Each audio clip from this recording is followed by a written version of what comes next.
Les meneurs du conflit invisible. Une citation de sœur Ellen G. White. Luc 10, verset 22. Toutes choses m'ont été données par mon Père, et personne ne connaît qui est le Fils, si ce n'est le Père, ni qui est le Père, si ce n'est le Fils et celui à qui le Fils veut le révéler. Personne ne peut expliquer les mystères de Dieu. Sa gloire est cachée au monde. De quelle valeur sont les conjectures et les spéculations humaines sur sa personnalité? Le Christ représente le Père. Il est l'empreinte de sa personne. La création nous parle de l'habileté et de la puissance de Dieu.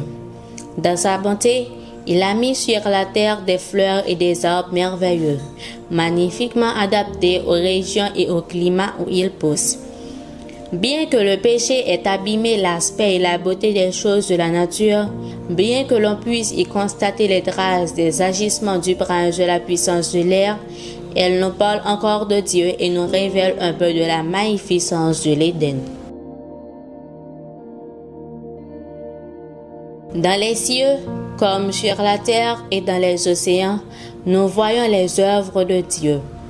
Toute la création témoigne de sa puissance, de sa sagesse et de son amour. Pourtant, ni les étoiles, ni les mers, ni les chutes d'eau ne peuvent nous faire connaître la personnalité de Dieu. C'est ce que Christ est venu révéler. Il est venu faire connaître l'amour de Dieu à une race déchue. Lui, la lumière du monde, cacha la splendeur éblouissante de la gloire de sa divinité, et il vint vivre sur cette terre, homme parmi les hommes, pour que l'humanité, sans être consumée, puisse faire connaissance avec son Créateur. Personne n'a jamais vu Dieu, sinon tel qu'il est révélé à travers le Christ.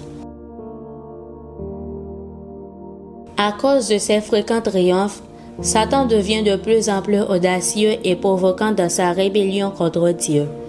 L'accroissement rapide du mal, la confusion parmi les classes ouvrières indiquent que les hommes choisissent très vite leur allégeance.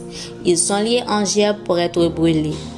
Les syndicats sont prompts à recourir à la violence si leurs demandes ne sont pas acceptées.